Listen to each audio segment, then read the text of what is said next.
Hi guys, this is Adam with Adrenaline Cycles coming at you with a quick video about the SmartShox setup on the 2021 models. I've been doing a little research, had a few customer calls, asking questions. We're just trying to come up with everything we need to be able to pass along to you customers on the other end. But before we get too much into that, let me go ahead and get you guys to hit the like and subscribe buttons here, and also click that notification bell so you can stay up to date with everything we got going on. Like I said, this is about the SmartShox machines that we're going to have available in probably August, September, and throughout the rest of the year. So the first thing I want to go on about, as you can see as the photo that's coming up here on the screen, is the front SmartShox A-arms. The lower A-arms should be the same. They look the same. The part numbers are the same. But the upper front A-arm will be different, guys. We done have people questioning, can I put CT arms, upper and lowers, on the front? Right now at this moment you cannot. The SmartShox front upper A-arms do have mounts built onto them. As you can see in the picture, you know, here it has a setup of what basically looks like a sensor with a little basically pivot arm that goes down to the A-arm. So obviously, you know, nobody's got this machine, CT, anybody out there that's making aftermarket A-arms that you guys might want for the upper part, you're just not going to have that option right now. So I've had that a few questions on some phone calls with customers. When you flip out to the rear, you'll see also in the same photo here in the rear section, you have basically the same thing. You have a mount with a sensor on it that goes down to the rear trailing arm. With the rear trailing arm out there, it's not going to have this mounting point to attach that sensor, you know, arm to. So again, rear trailing arms on a SmartShox unit, probably going to be a little while down the pipe before you have that option. Not saying you can't make it or you can't modify a set. I'm just saying this is what we got right now, guys. Looking at some, you know, microfiche drawings and a few technical specs BRP sent out.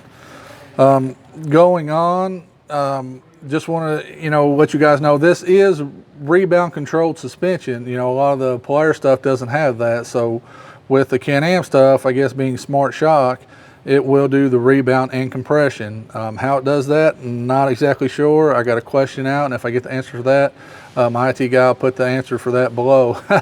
But with the Shox setup, what we can tell with this photo, you can see that's up, it looks like everything's being done from down below at the bottom of the Shox. It doesn't look to have any wires or any controls at the top where we're used to setting the, you know, the compression and things like that. So also, you can see on the rear, it's at the bottom as well, with the wires coming off, going to some more sensors on the unit. Again, guys, this setup is, you know, we haven't got a lot of information and we're trying to pass along what we got. So we went and done our homework and dug this stuff up. And like I said, I'm passing along to you. These are microfiche photos I just cleaned up. Nothing special. They didn't tell me anything different. We're just trying to put the pieces together as we go. So on this photo, like I said, you'll see one complete shock and then one broke down, and then the wires running, you know, from the bottom of the Shox up to the sensor, and then it's all getting processed in its own CDI, its own, you know, control center. Going on down the line, guys, with the SmartLock or the SmartShox technology, there's 9 sensors on the machine, so 9 total sensors. And what you get is one, and this picture will be up here, internal or inertia measurement unit. So basically it's a unit that'll be set underneath kind of where the wiper goes, and with that you'll be able to, you know, the Shox will tell you, I guess, that the machine's under heavy, you know, braking or heavy, you know, deceleration or heavy acceleration, and it's going to use that information. So that's just one of those. Then you got 4 vertical acceleration sensors. So again, I'm assuming that's going to tell you the vertical acceleration. So there's 4 sensors like that, and those are all basically at the corners of the cage post, all wired into, you know, the CDI that's controlling the SmartShox. And then you got 4 more points, suspension sensors, and what that does is that tells the computer where the position of the A-arm is, not the shock. Initially, we thought it was going to tell you where the shock was and do all its work. No, it's not. It's counting on where the sensor mounts to the frame, and then that little arm that goes down to the A-arm and the trailing arm. So with that, it's telling how much feedback or how much movement you got in your arms front to back, and that's on all 4 corners. That's on every, you know, wheel basically, or every upper arm, rear trailing arms. And with that, you'll have I mean, 9 points of reference, 9 points of information for this thing to calculate and make the corrections, you know, that you want to have in this suspension. And that's what we got on that photo.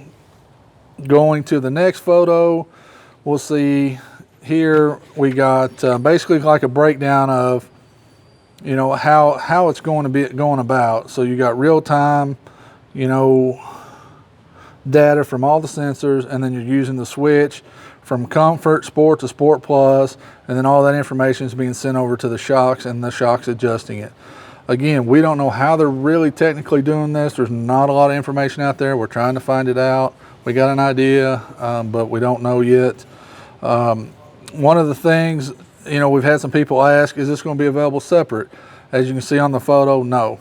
No, you cannot buy this system separate and retrofit it to another unit. It's not going to happen. Biggest reason I was told when I asked somebody was that the wiring harness is already built for the 2021s for this, so just the cost would be astronomical and not feasible. So that's what they told me. So passing that on to you guys. They also, you know, they're not serviceable. So if you have a problem, you can't bring it to the dealer and get it serviced. It has to go back to Fox. So I mean, you can bring it here and we can ship it to Fox. But as far as it coming in here and then us putting a seal back in it or some fluid or anything like that, no, it's got to go to Fox. So as far as that, while it's under warranty, it'll probably just replace the whole shock. We'll send the factory one back to BRP, and you know, you'll get a brand new shock. So that's another thing to look out for. I did have this question, how it reacted when you had a fault code. And as you can see from the photo that we have up here, the system, you know, knows if there's a fault code in the suspension, and it basically will stay at one setting, probably the last setting you was in. It will just freeze it there, so you can finish out your ride for that day, that weekend, but get it into the dealer to get it serviced. There are some serviceable things we have been talking to you know, BRP about. They have a special tool so you can figure out the length of the shock's supposed to be, and then you can set all your sensors off that. So there's some different things, guys, some really cool stuff and some stuff that we don't know about yet because we haven't had our hands on it.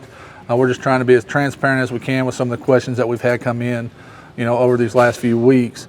As you can see from the photo, the front suspension position sensors, you'll notice the two holes that's been on the frame for the last 2.5, 3 years. Everybody's wondering what them two nutserts was for. Well, here it is, guys. It's for the SmartShox. That's where the sensor mounts, and then from that sensor mount, we'll have the sensor and then the little rod that goes down to the front upper A-arm. And you can see it in the photo here. And this is actually from BRP, and this is how they, you know, explained it to us, which we kind of figured it out from the microfiche, but I just cleaned all that up so it wasn't in the way. But going to the rear, it looks like the rear is going to mount off the sway bar mount. From that sensor mount will go down to the rear trailing arm, and then, you know, it'll read all the information there. And as you can see in the picture, it shows you some of that information as well. So guys, I mean, there's still some questions out there, you know. I think it's really cool that it will have, you know, the rebound adjustment in it. I think it's really cool for, you know, a lot of people to be able to adjust their suspension while they're out riding versus having to have tools out and different things going on. I think it'll be really good. Price-wise, it's not really much more than XRC or even a XRS. I mean, it is a, you know, a little money, of course, because of the technology you're getting, but it's not ridiculous. I'm not trying to drive it out of the price range. Also, longevity, we don't know. Our environment here in East Kentucky, East Tennessee, mountains, mud, muck. You know, I'm sure BRP tested it, but, you know, we're really going to test it when we get one here. We're going to put it, you know, through some of the rough stuff. You guys watch any of our videos, you know, we don't ride the easiest trail. So we're curious to see how that holds up. You know, if a sensor breaks off, if a mount bends, you know, what kind of information is the system going to have then? You know, and this stuff isn't cheap. You know, some of the wiring harnesses, you know, for these, if they got damaged, is really expensive. Some of the sensors might be, you know, in the $75 range, and some are $300 range. So it's really, you know, we really got to get this thing here and check it out, and hopefully it is all that we want it to be, and that way you guys will be excited and happy to see it. Like I said, hopefully late August, early September, we'll have some of these models here in shop so you guys can come check it out, see it in person, you know, go over, you know, with us what your thoughts is, because, you know, we don't know everything, and we can definitely pass it along to, you know, people that, you know, can help make decisions to make it better as it goes along. And that's about all we have, guys. Remember, ride safe, and if you're packing in, pack it out on the trails, and we'll see you next time.